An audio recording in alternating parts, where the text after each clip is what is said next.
চা বাগানে বসবাসকারী চা শ্রমিকদের জমির অধিকারের দাবিতে স্মারকলিপি প্রদান করল United forum for Adivasi rights.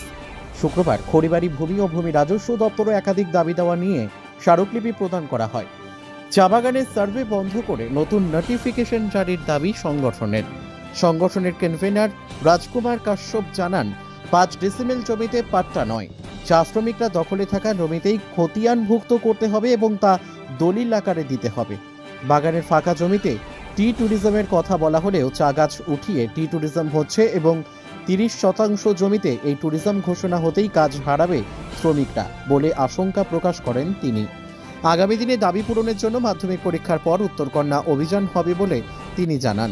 অন্যদিকে স্মারকলিপি নিয়ে উদ্বোধন কর্তৃপক্ষকে জানানো হয়েছে বলে জানান খড়িবাড়ির রাজস্ব আধিকারিক।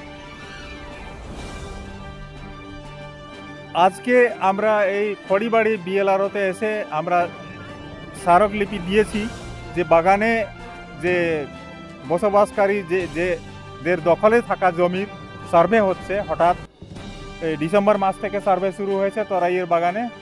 আর এই সার্ভে কোনো প্রেস নোটিশ ছাড়াই হচ্ছে, কোনো নতুন করে গভর্নমেন্ট কোনো নোটিশ ইস্যু করে নাই। তো আমরা খোঁজ নিলাম, আমাদের ফাঁসি দেওয়া বিএলআরও মারফত জানতে পেরেছি আমরা যে ওই 1 আগস্ট 2023-এর নোটিফিকেশনের ভিত্তিতে হচ্ছে। তো ওই নোটিফিকেশনে দেওয়া হয়েছে 5 ডিসমিল পাট্টা দেওয়া হবে বাগানবাসীদেরকে। আর ওই 5 ডিসমিল জমি বাগানের যে অন্য জায়গায় যে জমি আছে এমনি মানে ব্যবহার হয় নাই, উপয়োগ হয় নাই, ইউজ হয় নাই, ওই রকম আনইউটিলাইজড অ্যান্ড সারপ্লাস ল্যান্ড যাকে শব্দ ব্যবহার হয়েছে ওই রকম ল্যান্ডে দেওয়া হবে।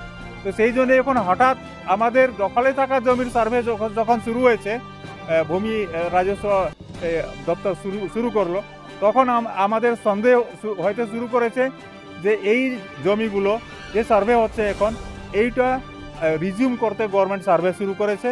কারণ অবশেষে তো লাস্টে আমাদেরকে ওই 5 ডিসমিল জমির পাট্টা দিবে ও অন্য জমিতে দিবে, আমরা উচ্ছেদ হইতে পারি, এইটা আমাদের মনে সন্দেহ দানা বেঁধেছে।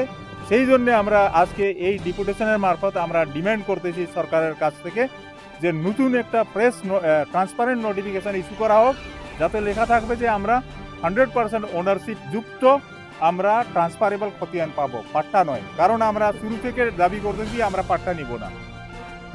আরেকটা বিষয়, আপনারা স্লোগানের মাধ্যমে দেখা গেল যে বলছেন যে রিসেন্টলি আপনারা বিক্ষোভ করেছিলেন এবং সেখানে মুখ্যমন্ত্রী 30% জমি যেটা টি ট্যুরিজমের নাম করা হয়েছে, সেটা বিষয়টা কি রয়েছে?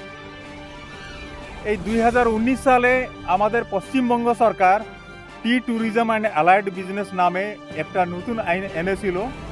ওই আইনে স্পষ্ট ভাষায় লেখা আছে যে বাগানের 15% জমি ব্যবহার করে ওইখানে হোটেল, রিসোর্ট, মার্কেট এইসব তৈরি হবে, মানে পর্যটন জনিত এসব তৈরি হবে। কিন্তু ওই আইনেও লেখা আছে যে বাগানে যে বেকার জমি আছে ওই জমির উপরে হবে, বাগান উপরে করা হবে এরকম লেখা নাই ওইখানে। আর এই কথাও স্পষ্ট ভাষায় লেখা আছে যে ওইটা হবে পরিবেশ বান্ধব। কিন্তু আমরা দেখতে পারছি এখন যে কত আমাদের তরাইয়ে কিছু বাগান উপরে শুরু হয়েছে কাজ, তো কোনো আইনও মানা হচ্ছে না। হ্যাঁ, আর ওইটাই সেদিনকে ঘোষণা হলো 5 তারিখ আমরা ফাঁসি দেওয়ায় আমরা এই ডেপুটেশন দিতে গিয়েছিলাম। সেদিনই আমাদের মাননীয় মুখ্যমন্ত্রী ওইখানে ঘোষণা করেছিলেন যে এই যে 15% জমির উপরে যে ফ্রি ট্যুরিজম হওয়ার কথা ছিল ওইটা বাড়িয়ে ওইটা 30% করে দেওয়া হয়েছে। তখন আমাদের ভয় আরও বেড়ে গেল। কেন? হ্যাঁ, রুজি রুটির ব্যাপারে। কারণ চাঁদমুনি মতন অর্ধেক এই দিকে চলে গেলে ওই দিকে চলে গেলে সব ডিসপার্স হয়ে গেছে ওয়ার্কাররা ওইখানে। তো এইরকম অবস্থা আমাদেরও হবে বলে আমরা মানে হ্যাঁ, চা শিল্পের ক্ষতি তো হবেই, চা শিল্পের ক্ষতি হবে। 150-200 বছর ধরে এত, বিশেষ করে আদিবাসী আমরা চাচ্ছি যে এই আমরা ডেভেলপমেন্ট যে উন্নয়নের পক্ষে আমরাও। আর জমি যদি নাই, বাগানের জমি ব্যবহার হচ্ছে এমনভাবে করা হোক, 15% তো যথেষ্ট ছিল, ওই জমিতে করা যেত। কিন্তু এখন আরও 30% মানে বাগান আপরুট করে করা হবে ওইটা। তো এটা আমরা মানছি না। এটা আরেকটা বিষয় আপনারা বললেন যে আগামী দিনে আপনারা উত্তরকন্যা অভিযান করবেন। হ্যাঁ, এই সেম একই বিষয়, ওইখানে 2টা বিষয় থাকবে। আজকে তো আমরা এই যে সার্ভে হচ্ছে বিশেষ করে এর উপরে ফোকাস করে আমরা ডেপুটেশন দিচ্ছি, কিন্তু 2023-এ নোটিফিকেশন ইস্যু করেছিল গ্যাজেট নোটিফিকেশন গভর্নমেন্ট, লিজ ল্যান্ডকে ফ্রি হোল্ড করে তারপরে ওই জমির উপরে বিজনেস হবে, মানে অন্যান্য বিজনেস হবে। তো নবান্ন অভিযান না, মাধ্যমিক উত্তর কন্যা অভিযান করব আমরা। আমরা আমাদের যে ইউনিটি বাড়াবার জন্য আমরা একটা এক অমব্রেলার নিচে যত আমাদের যে সোশ্যাল অ্যাক্টিভিস্টদের গ্রুপ আছে, এটা সব সামাজিক সংগঠন, কোনো পার্টি থেকে আমরা আসিনি। হয়তো ইন্ডিভিজুয়াল তো সবাই কেউ কোনো না কোনো পার্টি করে, কিন্তু আমাদের পার্টির ঝন্ডা আমরা আসি নেই এটা। তো সেই জন্যে আমাদের যত সামাজিক সংগঠন আছে তারাই দুয়ারাস পাহাড় আমরা একঠা করার জন্য একটা জয়েন্ট অ্যাকশন কমিটি গঠন করেছি আমরা 2024-এ জানুয়ারি মাসে। তো ওই জয়েন্ট অ্যাকশন কমিটির তরফ থেকে এই প্রোগ্রামটা হবে, তরাই থেকে, দুয়ারাস থেকে, পাহাড় থেকে লোক আসবে। এইটা আমরা উত্তর কন্যা অভিযান করবো, শিলিগুড়িতে কোনো জায়গায় জড়ো হয়, তারপরে আমরা র্যালির মারফত উত্তর কন্যায় গিয়ে ওইখানে সাবমিট করবো আমরা। এটা ডেট ফিক্স হয় নাই, কারণ মাধ্যমিক এক্সাম আছে। মাধ্যমিক এক্সামের পরে আমরা পারমিশনের জন্য আমরা আবেদন করব, দেখি কি হচ্ছে তারপরে।